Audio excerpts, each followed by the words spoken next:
Want more stories in your life without adding to your TBR? That's where Audible comes in. I use it for the original novellas, the Plus catalog like Deanna Rayburn's Veronica Speedwell series, and those audiobook sales that you can beat.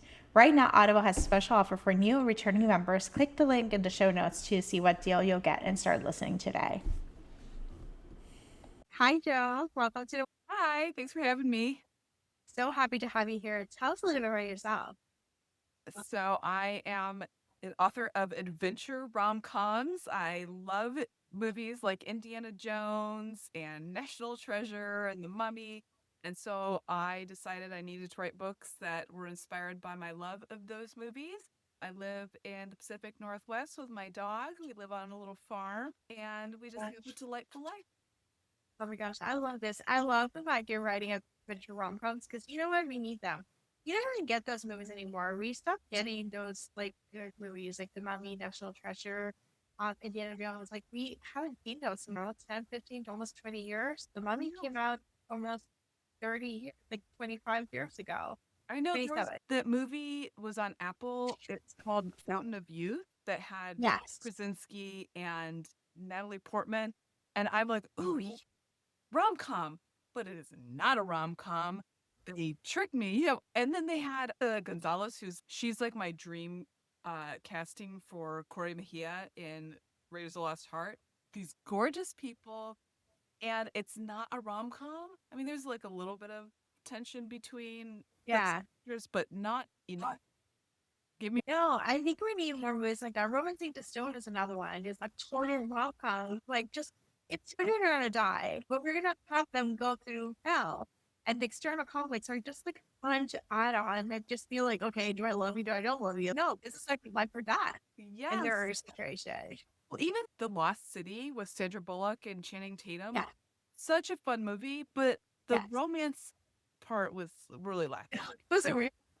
Yeah. It's a weird movie. It's a weird casting. I don't know. They need to do chemistry testing. It's Hollywood, we'll put this, we'll make this happen. And it's like, yeah, but maybe we die. Yeah. They're like, oh, these two people are hot. Let's just put them in a movie together. But they did not have the right chemistry. And it's such a bummer because otherwise it's exactly like my catnip. That is what Yeah. I want in a movie. And give me some more kissing. Give me some tension. Give me the Yes. smoldering eyes. Give me some of it. And Yes. All right. So we got to talk about your series. You have three books, the series right now. They're interconnected standalones of some sort. Or they connect to each other in some ways. Basically, you can read them out of order, which is for many readers is great. But there's a lot. You deal with some mythology, some lost studies, some ideas in the archaeology. So, what kind of research do you have where you're like kind of a side post, side quest, and be like, I want to be an archaeologist. I want to learn all about like how to dig it and find anything, old treasures. Or was it something that you're just like, hey, I'll have to learn in order to set my world in this place?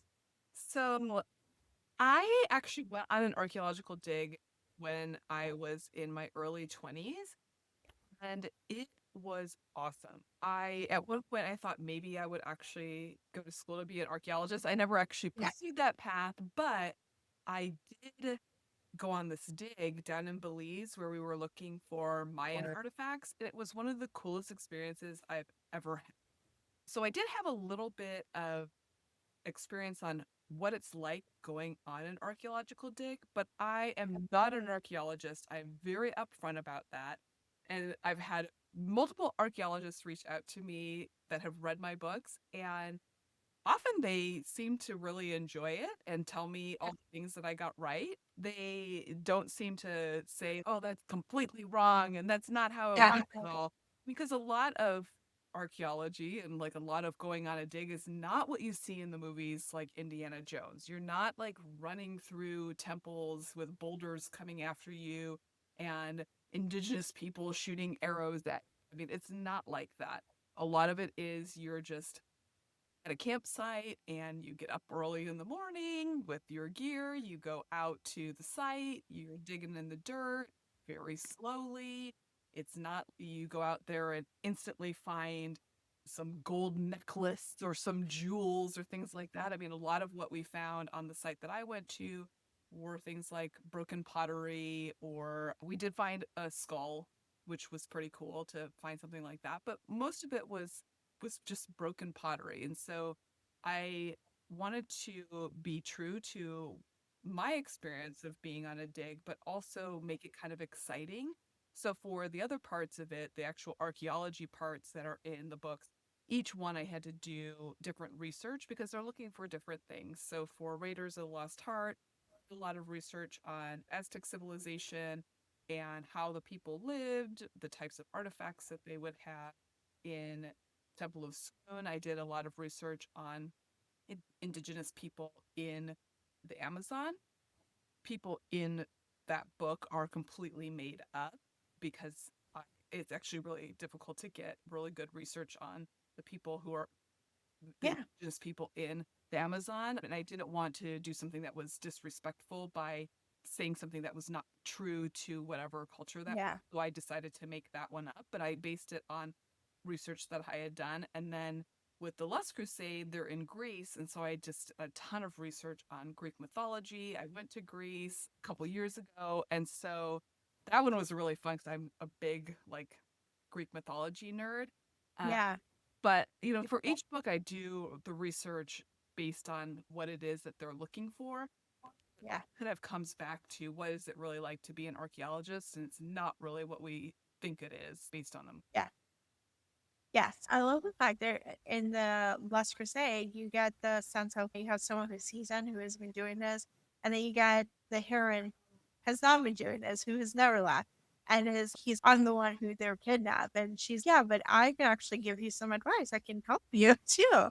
Sometimes it's and then surprised about the idea of what it means to do a dig and what it means to look for something with without respecting the space, not really making more damage than you already are creating Hmm. damage for, which is the conflict because you have obviously the elevator pitch is that we got a hero has been kidnapped for about a year, who's presumed dead, and a heroine who finds him and she gets kidnapped along with them because they're fake engaged and the kidnappers want them to find a lost treasure in Yes. Greece in Crete, I think it is. So yeah, Yes. And I had so much fun writing this book, but I really wanted the female main character to not be an archaeologist because yeah, of their relationship. It's best or brother's best friend. And so what are the chances that both of them would end up being archaeologists? So I had her be a librarian where she can still use her own skills that she has to help him find this artifact. And really he doesn't want her to be there because he doesn't want her to be in danger. But I can help you and I can figure this out too. And so I just that interplay between those two different fields, archaeology and library sciences, and how those kind of yeah. can work together. Yeah, I love this idea really because library science, you're looking for information. That's really what it comes down to. You're honoring, looking for the information, finding it in a way, digest it in a way that people can understand it and people can move forward and share it with where it needs to. So there are skills that are similar to it. At the same time, you can look for patterns or you'll have curiosity or like a critical thinking. Okay, does this make sense and stuff like that? And so she's able to also help solve the problem. She's not like dead weight in this story. And I think that's really helpful because it opens up the hero's eyes, but at the same time, for her to feel empowered because her backstory is that she hasn't left the town. And so allowing her to actually see, hey, I can actually do this.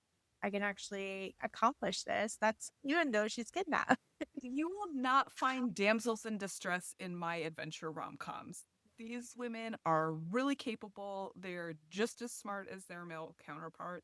And that's one of the themes that you find in all three of the books is women who are coming into their own and really embracing who they are and embracing their intelligence and their confidence and embracing their true self and these men who are just like down bad for them and because they love the person that these women. Yeah, I love this. Awesome.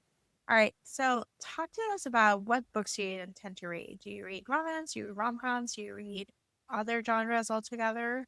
Maybe some nonfiction. I assume some nonfiction because you have to do the research, but Greek mythology, that's research. It's work. Yes, I read all sorts of books. The last book that I read, actually, when I filled out your survey, the last book I had read was Atmosphere by Taylor Jenkins Reid. But since then, I have finished reading Broken Country, which is, I guess, a The general historical.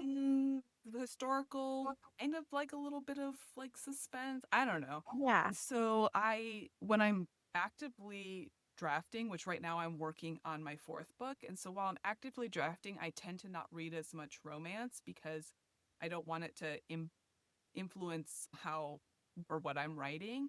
Not that I'm not typically reading adventure rom-coms because there aren't like a ton of new adventure rom-coms that are coming out, Yeah. but I tend to read more thrillers or general fiction. I do read a fair amount of nonfiction for drafting purposes. So, like, I have a bunch of the book I'm working on right now. It's another adventure rom com that involves pirates. And so Woo! doing some pirate research. And so I've got some books, like some nonfiction on pirate. But otherwise, I read just about everything.